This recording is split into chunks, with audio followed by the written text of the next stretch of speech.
ঈদ মানেই আনন্দ, পরিবার আর সুস্বাদু খাবারের উৎসব। বাংলাদেশে ঈদের দিন ঘরে ঘরে তৈরি হয় নানা রকম ঐতিহ্যবাহী খাবার, যেগুলো শুধু স্বাদের জন্যই নয়, বরং বাঙালির সংস্কৃতি ও পারিবারিক বন্ধনের প্রতীক। ঈদের সকাল শুরু হয় সবচেয়ে জনপ্রিয় মিষ্টান্ন সেমাই দিয়ে।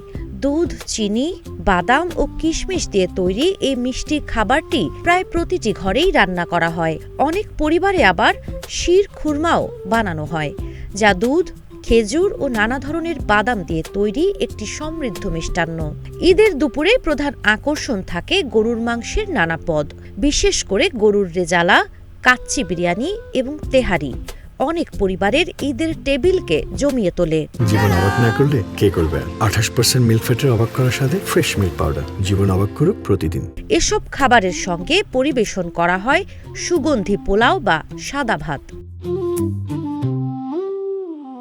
গ্রামের দিকে ঈদের সময় বিশেষভাবে জনপ্রিয় আরেকটি খাবার হলো পায়েস। চাল, দুধ ও গুড় দিয়ে তৈরি এই মিষ্টি খাবারটি অনেক পরিবারের জন্য ঈদের ঐতিহ্যের অংশ।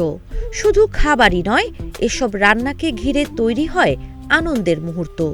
আত্মীয় স্বজনের বাড়িতে দাওয়াত, বন্ধুদের সঙ্গে আড্ডা আর একসঙ্গে খাওয়ার মধ্যেই ঈদের আনন্দ পূর্ণতা পায়।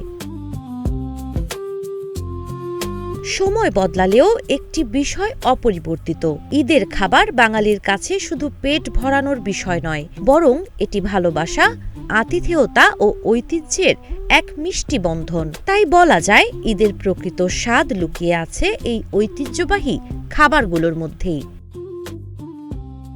সাবা খান, নাগরিক প্রতিদিন।